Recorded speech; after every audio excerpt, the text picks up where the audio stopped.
Welcome to our channel DMT logics. ఈరోజు క్లాస్లో మనం డిగ్రీ సెకండ్ సెమ్లో తెలుగు యూనిట్ 1 డిస్కస్ చేద్దాం. సో యూనిట్ 1లో తెలుగు ఫస్ట్ ఏంటంటే ఇందులో వచ్చేసి వ్యక్తీకరణ నైపుణ్యాలు అనేది ఫస్ట్ యూనిట్ కింద ఇచ్చాడు. సో ఇందులో భాషకు సంబంధించినటువంటి టాపిక్ అనేది డిస్కస్ చేయడం జరిగింది. సో ఇదే విషయాన్ని మనం ఈరోజు క్లాస్లో డిస్కస్ చేద్దాం. ఇందులో మోస్ట్ ఇంపార్టెంట్, చాలా ఎక్కువ శాతం మీకు ఎగ్జామినేషన్లో అడిగేటువంటి క్వశ్చన్లు ఏవైతే ఉన్నాయో ఆ ప్రశ్నల్ని ఈరోజు మనము డిస్కస్ చేద్దాం. సో ఇందులో చాలా వరకు అత్యంత మోస్ట్ ఇంపార్టెంట్ క్వశ్చన్లో ఒకటి, భాషను నిర్వచించి భాషా లక్షణాలను నిర్వచించండి అనేటువంటి ప్రశ్న తరచుగా మనకి ఎగ్జామినేషన్లో ఇస్తున్నాడు. సో ఈ ప్రశ్న ఏంటి, దీని ఆన్సర్ ఏ విధంగా రాయాలి, సో భాషలో ఉండేటువంటి లక్షణాలు ఏంటి అనే విషయాన్ని ఈరోజు క్లాస్లో మనం చర్చిద్దాం. సో భాష గురించి చూసుకున్నట్లయితే సో మనం మాట్లాడేటప్పుడు మనం మాట్లాడుతున్న మాటలే భాష. సో ఈ భాషని అనేక మంది భాషావేత్తలు అనేక రకాలుగా నిర్వచించారు. కానీ దీన్ని సంస్కృతంలో భాష గురించి ఒక నిర్వచనం ఉంది. అదేంటంటే భాష్యతే ఇతి భాష, భాష్యతే ఇతి భాష. ఇది సంస్కృతంలో భాషకి ఇవ్వబడినటువంటి నిర్వచనం. భాష్యతే ఇతి భాష అంటే అర్థం ఏంటంటే భాషింపబడేదే భాష, భాషింపబడేదే భాష. అంటే మనం ఏదైతే నోటితో భాషిస్తామో, ఏదైతే నోటితో మాట్లాడుతామో ఆ భాషింపబడేదే భాష అనేటువంటి నిర్వచనం సంస్కృతంలో ఇవ్వబడింది. సో భాష్యతే ఇతి భాష, భాషింపబడేదే భాష అనేటువంటి నిర్వచనం మనకి సంస్కృత భాషలో కనిపిస్తుంది. అయితే ఇదివరకు చెప్పుకున్నాం, భాషని అనేక మంది భాషావేత్తలు అనేక రకాలుగా నిర్వచించారని చెప్పాం. సో ఈ భాషావేత్తల ప్రకారం ఒక్కొక్కరు ఒక్కొక్క నిర్వచనాలు ఇచ్చారు. అందులో కొన్ని నిర్వచనాలు చూద్దాం. సో అందులో మొదటిది, సో మనం ఇదివరకే చెప్పుకున్నాం, సంస్కృతంలో ఏమని చెప్పాం, భాష్యతే ఇతి భాష అని చెప్పాం. సో ఇంకొంతమంది భాషావేత్తలు కొన్ని నిర్వచనాలు వారు భాషకి ఏ విధంగా ఇచ్చారో చూద్దాం. బుద్ధిజీవుల అనుభవాల అభివ్యక్తీకరణే భాష. బుద్ధిజీవుల అనుభవాలు అభివ్యక్తీకరణే భాష. ఈ నిర్వచనం ఎవరిచ్చారంటే ఇజ్లర్ అనేటువంటి భాషావేత్త ఇవ్వడం జరిగింది. సో ఇజ్లర్ భాషను ఏ విధంగా నిర్వచించాడు, బుద్ధిజీవులు అంటే బుద్ధి ఉన్నటువంటి, జ్ఞానం ఉన్నటువంటి జీవులు వాటి అనుభవాలని అభివ్యక్తీకరించడమే భాష అని ఇజ్లర్ అనేటువంటి భాషావేత్త నిర్వచించాడు. ఇంకా చూసుకున్నట్లయితే పలు భాషా అలవాట్లతో కూడిన సంక్లిష్ట వ్యవస్థ. భాషను ఏమన్నారు, పలు భాషా అలవాట్లతో కూడినటువంటి సంక్లిష్ట వ్యవస్థ అని హకెట్ అనేటువంటి భాషావేత్త నిర్వచించడం జరిగింది. పలు అనుభవాలతో అంటే అనేకమైనటువంటి ఎక్స్పీరియన్సెస్తో సంక్లిష్ట వ్యవస్థ, ఆ అనుభవాలతో కూడినటువంటి ఒక సంక్లిష్ట వ్యవస్థని భాషగా నిర్వచించింది ఎవరు, హకెట్. చూడండి, భాషని సంస్కృతంలో భాష్యతే ఇతి భాష అని నిర్వచించడం జరిగింది. సో ఇజ్లర్ ఏమని చెప్పాడు, బుద్ధిజీవుల అనుభవాల అభివ్యక్తీకరణే భాష అని చెప్పాడు. ఇక హకెట్ ఏం చెప్పాడు, పలు భాషా అలవాట్లతో కూడినటువంటి సంక్లిష్ట వ్యవస్థ, ఒక కష్టమైన వ్యవస్థే భాష అని ఎవరు చెప్పారు, హకెట్ చెప్పాడు. సో ఇంకొక భాషావేత్త ఏమని నిర్వచించాడంటే మన మనసులోని భావాలను ఏ వాక్యాలు ఏ పదాల ద్వారా, ఏంటండి, మన మనసులోని భావాలను ఏ వాక్యాలు ఏ పదాల ద్వారా ఎదుటివారికి అందిస్తామో అదే భాష అని చెప్పింది ఎవరు, రామచంద్రవర్మ. ఎవరండి, రామచంద్రవర్మ. సో ఈ రామచంద్రవర్మ గారు భాషని ఏ విధంగా నిర్వచించారంటే ఒక వ్యక్తి తన మనసులోని భావాలను ఏ పదాలు ఏ వాక్యాల ద్వారా ఇతరుల వ్యక్తులకి లేదా ఎవరితో అయితే మాట్లాడుతున్నాడో వారికి అందిస్తాడో అదే భాష అని చెప్పి, ఆ వాక్యాలు ఆ పదాలే భాష అని చెప్పి ఇతను నిర్వచించడం జరిగింది. సో మనం ఇజ్లర్ యొక్క నిర్వచనం చూసాం, హక్కెట్ యొక్క నిర్వచనం చూసాం, అలాగే రామచంద్రవర్మ యొక్క నిర్వచనం కూడా చూసాం. ఇంకా మనం చూసుకున్నట్లయితే సో బుద్ధిజీవుల అనుభవాల అభివ్యక్తీకరణ భాష అని ఎవరన్నారు? ఇజ్లర్ అన్నాడు. పలు అనుభవాలతో కూడిన సంక్లిష్ట వ్యవస్థే భాష అని చెప్పింది ఎవరు? పలు అనుభవాలతో కూడిన సంక్లిష్ట వ్యవస్థే భాష అని చెప్పిన వాడు హక్కెట్. మన మనసులో భావాలు ఏ పదాలు ఏ వాక్యాల ద్వారా ఇతరులకు అందిస్తామో ఆ పదాలు ఆ వాక్యాలే భాష అని చెప్పింది ఎవరు? రామచంద్రవర్మ.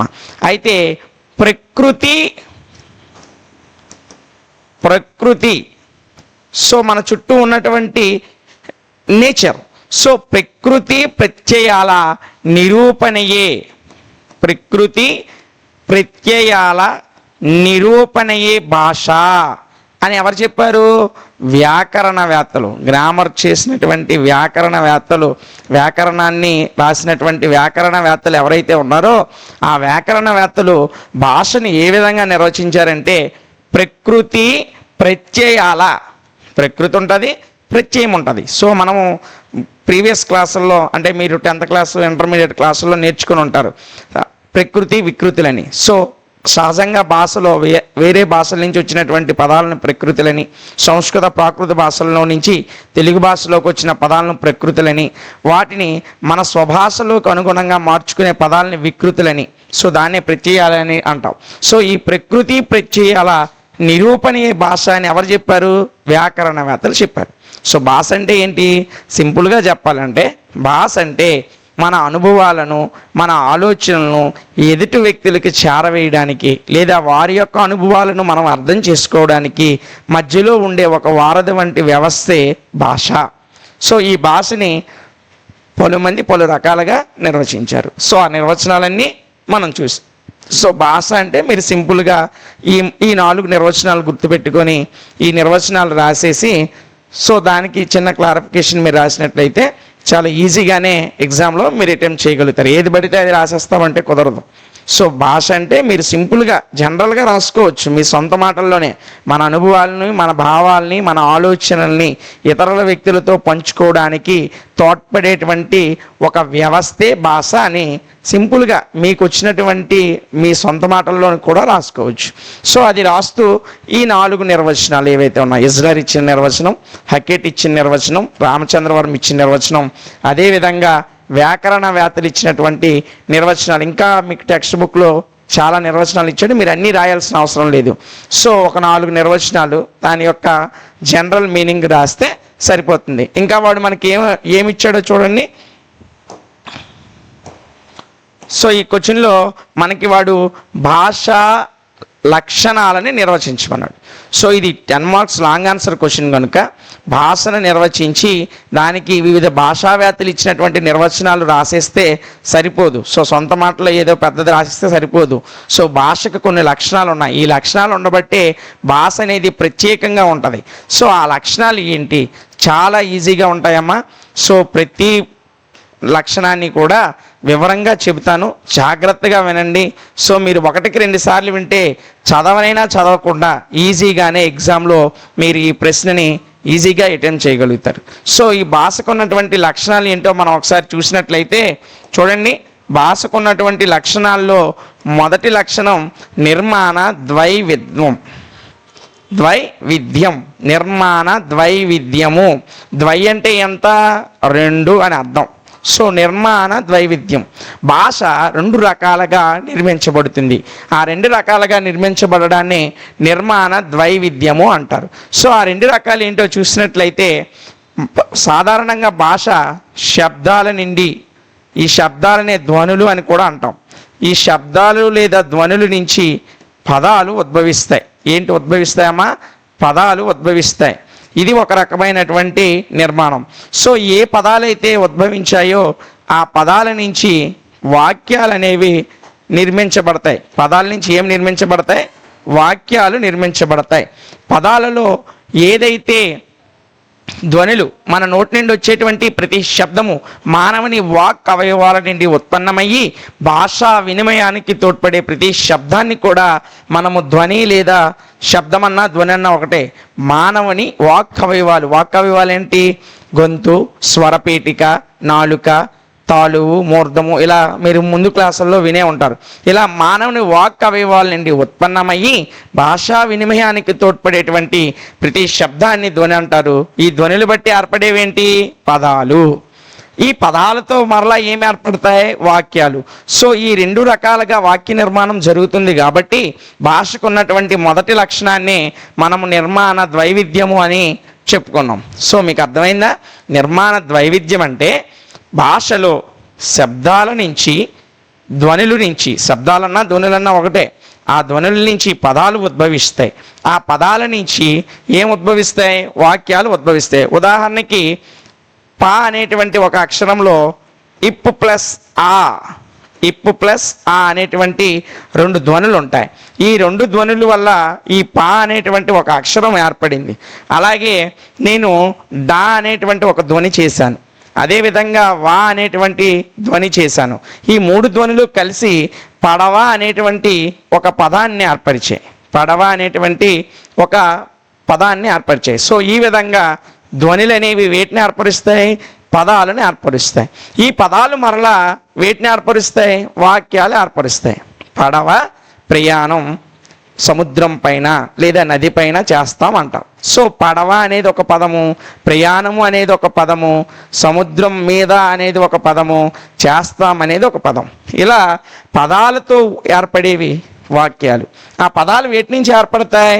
ధ్వనులు లేదా శబ్దాల నుంచి ఏర్పడతాయి.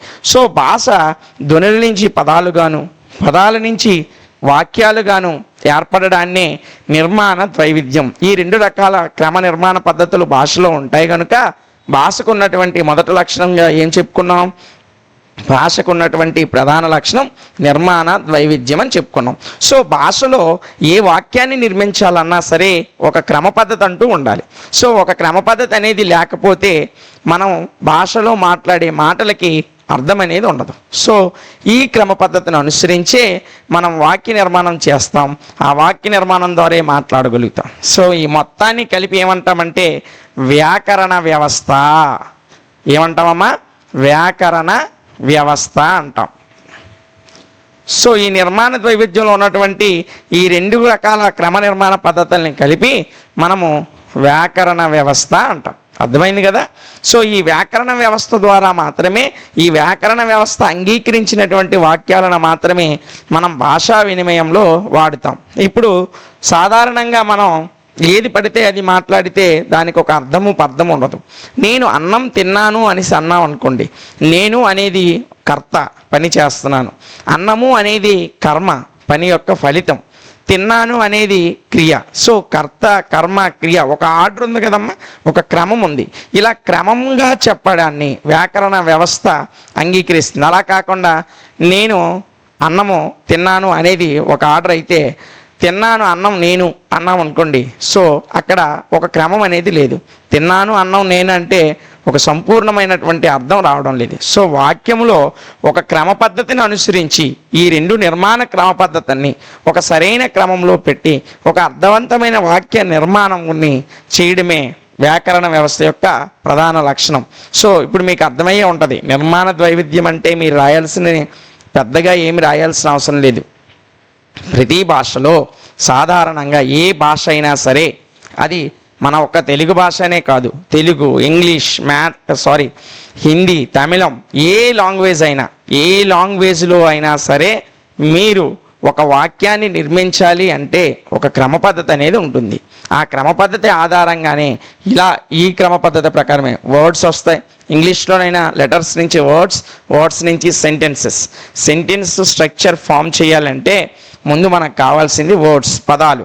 సో వర్డ్స్ అనేవి గ్రామర్ రూల్ ప్రకారము ఒక క్రమ పద్ధతిలో అమరిస్తేనే ఇంగ్లీష్లో కూడా వాక్య నిర్మాణం జరుగుతుంది. సో తెలుగులో కూడా పదాలని వాటి వాటి స్థానాల ప్రకారంగా అమర్చి రాసినట్లయితే ఒక క్రమవంతమైన వాక్య నిర్మాణాలు జరుగుతాయి. సో ప్రపంచంలో ఏ భాష చూసుకున్నా ఈ క్రమాన్ని అనుసరించి ఆ భాషలో ఉన్నటువంటి వాక్య నిర్మాణాలు జరుగుతాయి. సో భాషకు ఉన్నటువంటి ఈ రెండు నిర్మాణ పద్ధతుల్ని ఏమని చెబుతాం? నిర్మాణ ద్వైవిధ్యము అని చెబుతాం. ఇదమ్మా నిర్మాణ ద్వైవిధ్యం. మీరు సింపుల్గా కన్ఫ్యూజన్ లేకుండా సింపుల్గా రాయాల్సింది ఏంటంటే, ఏ భాషా మూలంలోనైనా శబ్దాలు లేదా ధ్వనుల నుంచి పదాలు ఉద్భవిస్తే ఆ పదాల నుంచి వాక్య నిర్మాణం జరుగుతుంది. భాషలో ఉన్నటువంటి ఈ క్రమ నిర్మాణ పద్ధతులనే నిర్మాణ ద్వైవిధ్యము అంటారు. సో దీన్నే వ్యాకరణ వ్యవస్థ అని కూడా అంటారు అని రాస్తే ఈ నిర్మాణ ద్వైవిధ్యానికి సరిపోతుంది. సో భాషకున్న ఇంకొక లక్షణం ఏంటో చూద్దాం. సో భాషకున్నటువంటి ఇంకో లక్షణము ఉత్పాదన శక్తి. భాషకున్నటువంటి ఇంకొక లక్షణం ఏంటమ్మా? ఉత్పాదన శక్తి. ఉత్పాదనం అంటే ప్రొడక్ట్ అమ్మా. ఉత్పాదనం అంటే ఏంటి? ప్రొడక్ట్. భాషకున్నటువంటి మరొక లక్షణాల్లో ముఖ్యమైనది ఉత్పాదన శక్తి. భాషకున్న మరొక లక్షణం ఏంటి? ఉత్పాదన శక్తి. ఏంటి ఉత్పాదన శక్తి అంటే, మీకు ఉత్పాదన శక్తిలో ఉన్నటువంటి అసలు ఉత్పాదన శక్తి అనేటువంటి మీకు ఆ పదం యొక్క అర్థం ముందు తెలియాలి. సో ఉత్పాదన శక్తి ఒక వాక్యములో ఏదైనా ఒక పదము, సో ప్రతి పదము కూడా మనకి దైవ అనుగ్రహం. సో ఒక పదానికి ఒక అర్థం ఏ విధంగా ఉంది, ఆ పదంకి అర్థం ఎలా ఉంది అనేటువంటిది ఏదైనా సరే ఒక వాక్యంలో, ఇప్పుడు మనం వాక్యాన్ని మాట్లాడుతాం, వివిధ రకాల పదాలు ఉంటాయి అందులో. ఆ పదాలు ఎక్కడి నుండి ఉద్భవించాయి అంటే, ఆ పదాలు ఎక్కడ నుండి ఉద్భవించాయి అనేటువంటి తెలియజేయడమే భాషకున్నటువంటి ఉత్పాదన శక్తి. ఉత్పాదన శక్తి అంటే కొత్త రకమైనటువంటి పదాలని, ఒక కొత్త రకమైనటువంటి వాక్యాలని ప్రయత్నపూర్వకంగా, సింపుల్గా చెప్పాలని మీరు ఏం కన్ఫ్యూజ్ అవ్వాల్సిన లేదు. మీరు సింపుల్గా ఉత్పాదన శక్తి అంటే ఎలా రాస్తారంటే, భాషలో మాట్లాడేటప్పుడు పదాలు అనేవి ప్రయత్నపూర్వకంగా, పదాలు ప్రయత్నపూర్వకంగానైనా వస్తాయి లేదా అప్రయత్నంగానైనా వస్తాయి. అప్రయత్నంగా అయినా వస్తాయి. ఒకటి ప్రయత్నము లేదా అప్రయత్నము. అంటే మనం కొన్ని మాటలు మాట్లాడుతూ ఉంటాం. సో ప్రయత్నంగా నేను అన్నం తింటాను, నేను సినిమాకి వెళ్తాను అని మనం ప్రయత్నంగానే, సో మన భావాలు చెప్పాలని ప్రయత్నంగానే మాట్లాడుతాం. చిన్నపిల్లలు చూసినట్లయితే వారు మొదట్లో భాష నేర్చుకునేటప్పుడు కొన్ని పదాలు అమ్మ, బువ్వ, ఆవు, అత్త ఇలాంటి పదాలు పలుకుతూ ఉంటారు. అవి ఎలా పలుకుతారు? కొన్నిసార్లు అప్రయత్నంగా పలుకుతారు, కొన్నిసార్లు వయసు వచ్చి అనుభవం పెరుగుతున్న కొద్దీ వాళ్ళు అది ఎలా పలుకుతారంటే ప్రయత్నపూర్వకంగా పలుకుతారు. ఇలా ప్రయత్నంగానైనా అప్రయత్నంగానైనా పదాలని ఉత్పత్తి చేయడాన్ని ఏమంటారు అంటే ఉత్పాదన శక్తి అంటారు. సో ఈ ఉత్పాదన శక్తి అనేది భాషకి చాలా మూలం, భాషకి చాలా ఉపయోగకరం. ఉత్పాదన శక్తి లేకపోతే కొత్త పదాలను కానీ కొత్త భాషను కానీ మనం సృష్టించలేం. ఉత్పాదన శక్తి లేకపోతే కొత్త పదాలు కానీ కొత్త అర్థాలను కానీ అర్థవంతమైన పద సముదాయాన్ని కానీ మనము ఉత్పాదన చేయలేం, అంటే కొత్త పదాలని సృష్టించలేం. భాషలో కొత్త పదాలు సృష్టించబడాలి అంటే మానవునికి సహజసిద్ధంగా ఏ శక్తి ఉండాలి? ఉత్పాదన శక్తి అనేది ఉండాలి. అంటే మనం మాట్లాడుతునేటప్పుడు ఒక చిన్న పిల్లవాడు పాలు విడిచిన తర్వాత భాష నేర్చుకునేటప్పుడు ప్రయత్నపూర్వకంగా కానీ అప్రయత్నంగా కానీ ఏ మనిషిలోనైనా సరే జన్మతః పుట్టినప్పటి నుంచి చనిపోయేంత వరకు భాష రావాలి అంటే ఆ భాషలో ఆ వ్యక్తి ఉపయోగిస్తున్న పదాలు ప్రయత్నంగానైనా వస్తాయి లేదా అప్రయత్నంగానైనా రావచ్చు. ఇలా ప్రయత్నంగా వచ్చినా అప్రయత్నంగా వచ్చినా కొత్త పదాలు కొత్త పదబంధాలు ఏర్పడతాయి. ఈ కొత్త పదబంధాలు ఏర్పడడానికి గల మానవునికున్న శక్తి ఈ ఉత్పాదన శక్తి అని మనం చెప్పుకుంటాం. మీరు సింపుల్గా ఏమీ రాయాల్సిన అవసరం లేదు. మానవుడు భాషలో పదాలని ప్రయత్నపూర్వకంగా కానీ అప్రయత్నపూర్వకంగా కానీ ప్రకటిస్తాడు లేదా వ్యక్తపరుస్తాడు.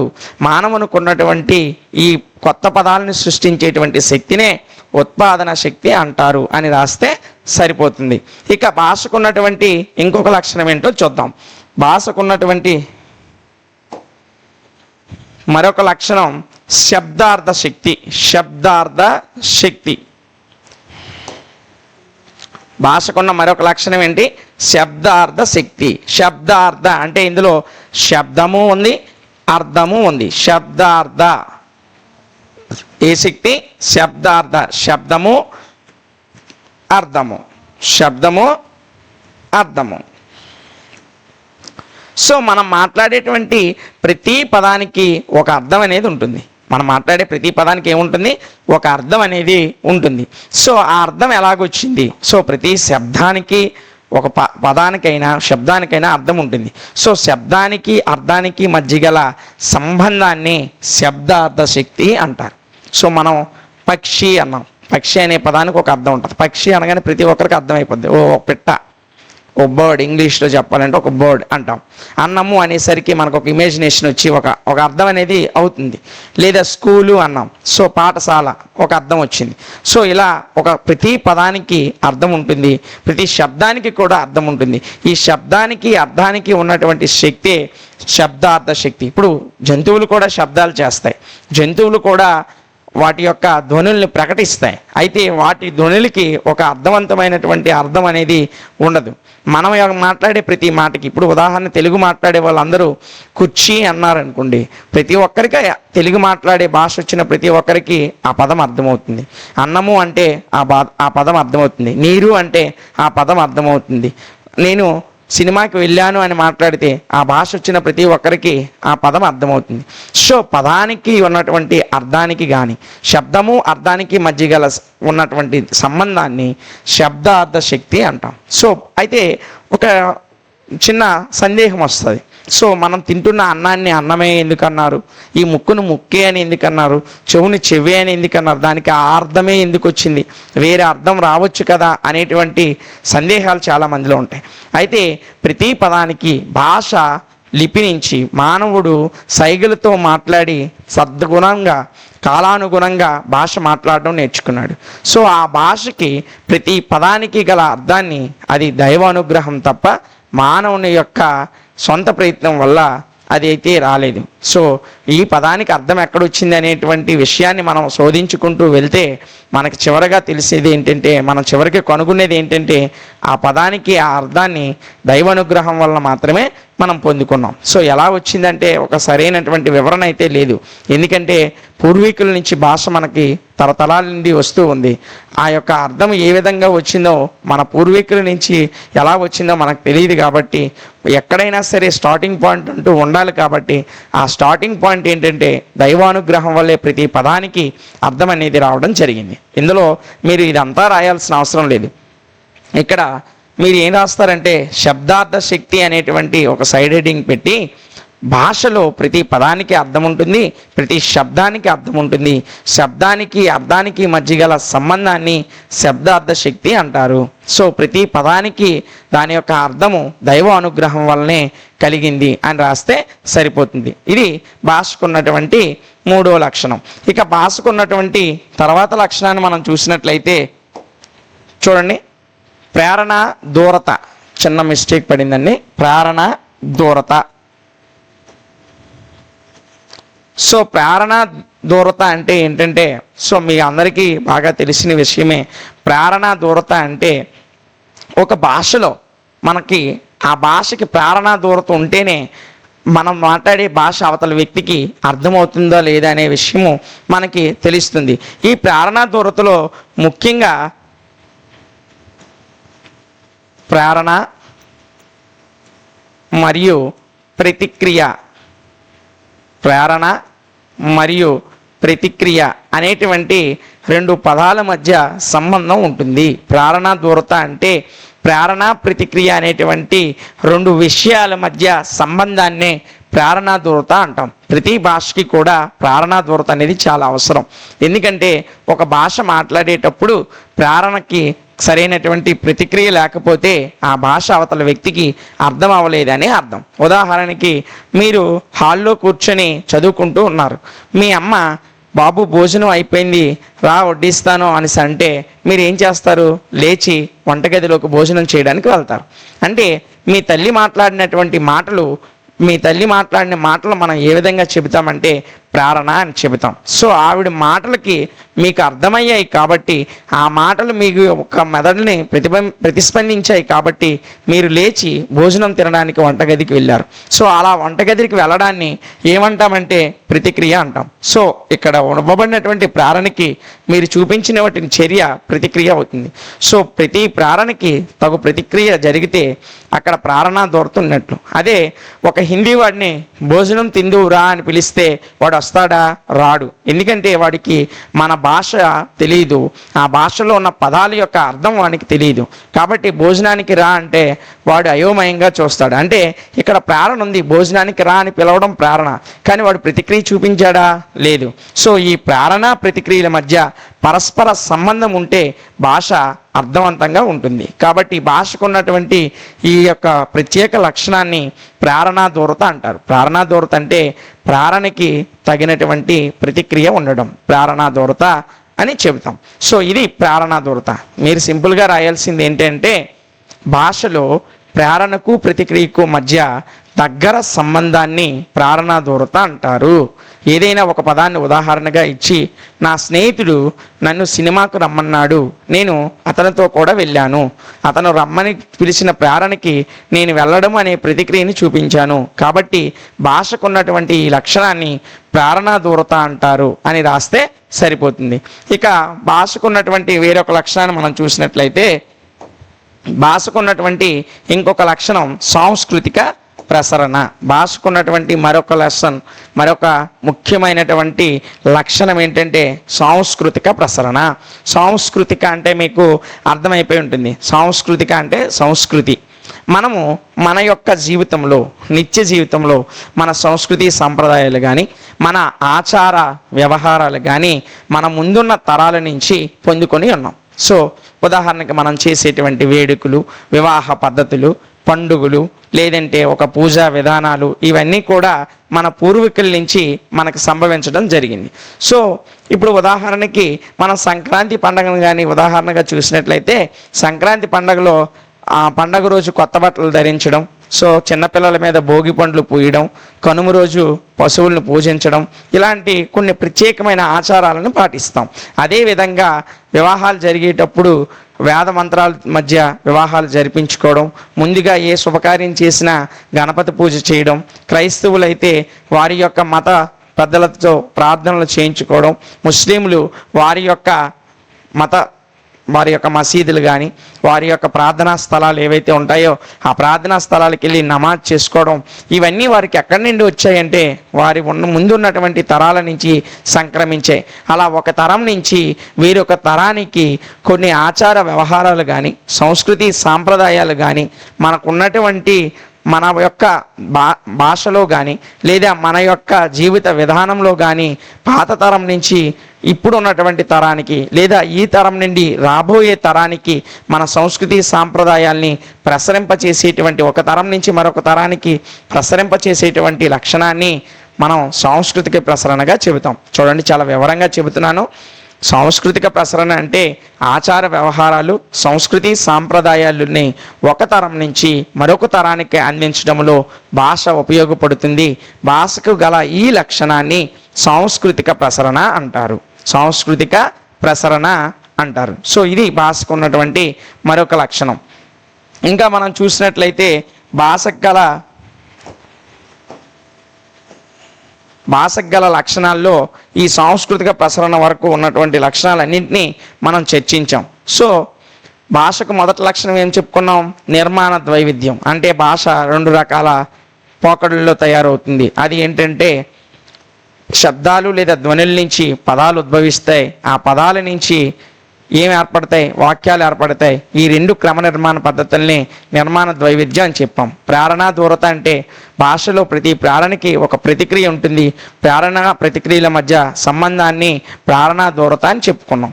సో సాంస్కృతిక ప్రసరణ, ఒక తరం నుంచి మరొక తరానికి సంస్కృతి సాంప్రదాయాలు ప్రసరించడాన్ని సాంస్కృతిక ప్రసరణ అన్నాం. అదేవిధంగా భాషలో శబ్దార్థ శక్తి, ప్రతి శబ్దానికి దానికి ఉండే అర్థానికి మధ్య గల సంబంధాన్ని శబ్దార్థ శక్తిగా చెప్పాం. సో ప్రతి పదానికి అర్థాలు అనేవి ఏ విధంగా వచ్చాయంటే అవి దైవ అనుగ్రహం వల్ల వచ్చాయి అనే విషయాన్ని మనం చూసాం. ఈ విధంగా భాషను నిర్వచించాం. భాష యొక్క నిర్వచనాల్లో వివిధ విద్యావేత్తలు వారి యొక్క నిర్వచనాలు, వివిధ భాషావేత్తలు భాషకు సంబంధించినటువంటి నిర్వచనాలను ఏ విధంగా చెప్పారు, భాషని ఏ విధంగా వారు నిర్వచించారు, సంస్కృత భాషలో భాషకు ఉన్నటువంటి నిర్వచనం ఏంటి అనే విషయాల్ని మనం చర్చించడం జరిగింది. ఆ తర్వాత భాష యొక్క లక్షణాలని, దానికి ఉన్నటువంటి భాషలో ఉన్న ప్రాముఖ్యమైన లక్షణాలని వివరంగా చెప్పుకోవడం జరిగింది. ఇది ఈ ప్రశ్నలో ఉన్నటువంటి కూలంకషమైనటువంటి సమాచారం. సో మీకు రేపు ఎగ్జామినేషన్లో భాషను నిర్వచించి భాషా లక్షణాలను నిర్వచించండి అని ఇచ్చినట్లయితే మీరు చాలా సులభంగా ఈ ప్రశ్న యొక్క సమాధానాన్ని ఎగ్జామ్లో మీరు రాయగలుగుతారు. సో ఇలాంటి తెలుగు, ఇంగ్లీషు లాంటి మీకు జనరల్ పేపర్లు ఏవైతే లాంగ్వేజ్ పేపర్లు ఉన్నాయో ఆ పేపర్లని మన యూట్యూబ్ ఛానల్లో, డిఎంటీ లాజిక్స్ యూట్యూబ్ ఛానల్లో మేము ప్రొవైడ్ చేయడం జరుగుతుంది.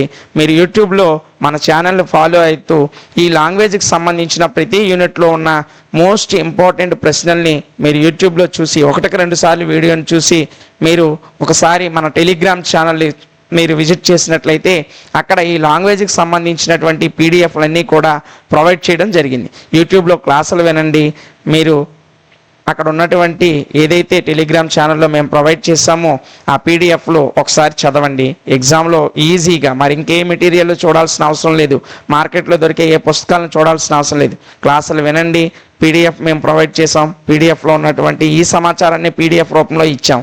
అక్కడ చదవండి, ఎగ్జామ్కి వెళ్ళండి. మీరు 100% మార్కులతో ఈజీగా డిగ్రీ సెకండ్ సెమ్ అనేది పాస్ అవ్వగలుగుతారు. సో ఈ సెకండ్ సెమ్లో ఉన్నటువంటి మెయిన్ సబ్జెక్టులు ఏవైతే ఉన్నాయో మ్యాథ్స్, ఫిజిక్స్, కెమిస్ట్రీ, అలాగే బాటనీ, జువాలజీ లాంటి మేజర్ సబ్జెక్టుల్ని మన యాప్ ప్లేస్టోర్లోకి వెళ్ళి డిఎంటీ లాజిక్స్ అని మీరు సెర్చ్ చేసినట్లయితే మన యాప్ మీకు అక్కడ కనిపిస్తుంది.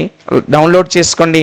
అక్కడ ఆ యొక్క మెయిన్ సబ్జెక్టుల యొక్క రికార్డెడ్ క్లాసెస్, అదేవిధంగా వాటి యొక్క పీడిఎఫ్లు కూడా యాప్లో ప్రొవైడ్ చేసాం. మీరు అక్కడి నుంచి ఆ వీడియోల్ని, పీడిఎఫ్లని పొందుకోండి.